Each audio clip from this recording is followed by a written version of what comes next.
Hello guys, welcome to my YouTube channel JMD coaching centre. और आज हम आपके लिए लेके आए हैं जैन धर्म का पार्ट। तो जैन धर्म के बारे में आपको थोड़ी नॉलेज और देते हैं। तो इसके बारे में हम आपको बताते हैं कि जैसे कि मैंने पहले आपको बताया कि जैन धर्म की जो स्थापना यानी स्थापना किसने की थी, संस्थापक कौन थे, वो ऋषभदेव थे। अगर पूछा जाए कि वास्तविक संस्थापक कौन थे, तो वास्तविक संस्थापक आप क्या बोलेंगे? वास्तविक संस्थापक बोला जाता है महावीर स्वामी जी को।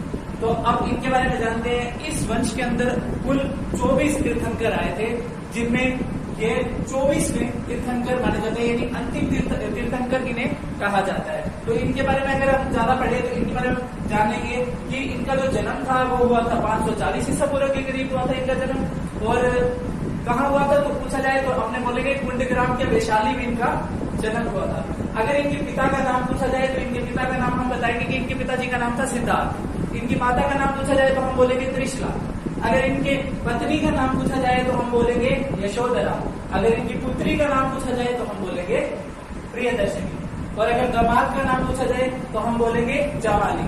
और पूछा जाए कि अगर भाई का नाम क्या था तो हम उनके भाई का नाम बोलेंगे नंदीवर्धन। तो ये थे इनके परिवार के नाम। अब एक बार हम फिर से रिपीट लेते हैं। तो जैन धर्म के अगर पूछा जाए वास्तविक संस्थापक, तो महावीर स्वामी जी को इस धर्म के वास्तविक संस्थापक कहा जाता है।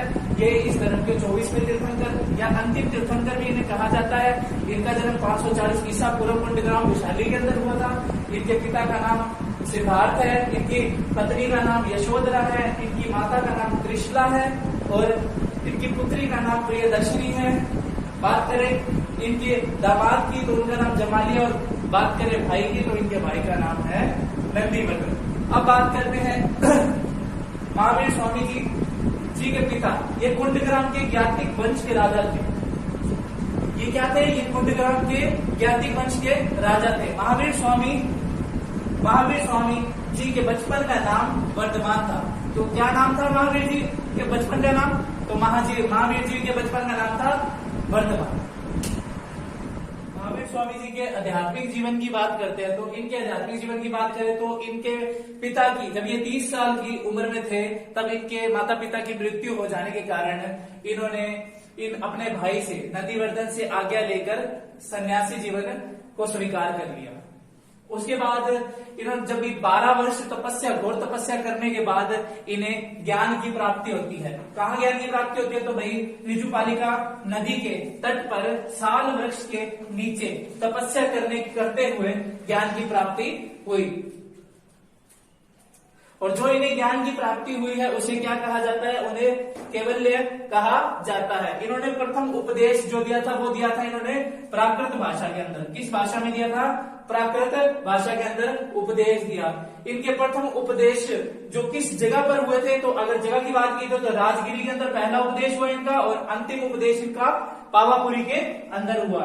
और बात करें तो इनके जो पहले भिक्षु थे वो इन्हीं के दामाद, जिनका नाम है जमालू भी कह सकते हैं, जमालू, वो इनके दामाद थे। तो ये इनके थे। एक बार इन्हें रिपीट कर लेते हैं। तो 30 साल की उम्र में जब इनके माता पिता की मृत्यु होगी उसके बाद इन्होंने अपने भाई नंदीवर्धन से आज्ञा ली, और आज्ञा लेने के बाद इन्होंने सन्यासी जीवन को स्वीकार किया। 12 वर्ष कठिन तपस्या करने के बाद ऋजुपालिका नदी के तट पर साल वृक्ष के नीचे तपस्या करने के बाद इन्हें ज्ञान की प्राप्ति होती है। ज्ञान की प्राप्ति होने के बाद जो ज्ञान की प्राप्ति होती है उसे कैवल्य कहा जाता है।